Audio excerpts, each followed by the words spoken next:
ज्येष्ठांनो, तुम्ही वयस्कर झालेला आहात, परंतु आपल्या पुढच्या पिढीचं नुकसान आपल्याला होऊन द्यायचं नसेल तर माझी तुम्हाला सगळ्यांना हात जोडून कळकळीची नम्रतेची विनंती आहे. मी कामाचा माणूस आहे, मी शब्दाचा पक्का आहे.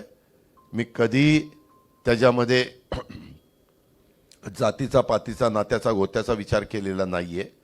मी नेहमी समाजातल्या सर्व घटकाला बरोबर घेऊन जाण्याचा प्रयत्न केलेला आहे. मी कविचंद भाट सारख्या व्यक्तीलाही महापौर केलं.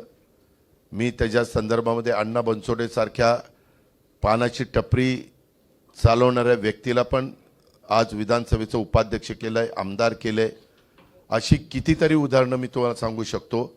मी अल्पसंख्याक समाजाला पण प्रतिनिधित्व दिलं, मी बहुजन समाजालाही प्रतिनिधित्व दिलं, इतर मागासवर्गीय समाजालाही प्रतिनिधित्व दिलं, मी आदिवासी समाजाला, मागासवर्गीय समाजालाही प्रतिनिधित्व दिलं.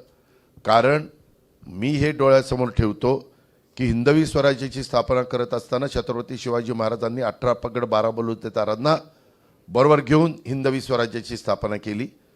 कुणी काही त्या काळामध्ये जाती काढल्या, वास्तविक मी मनात मनुष्य हीच आपली जात आहे, त्यापेक्षा वेगळी काही जात नाही.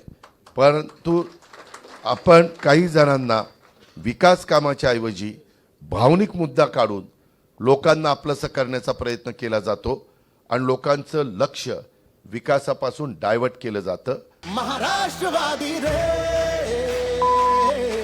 महाराष्ट्रवादी रे.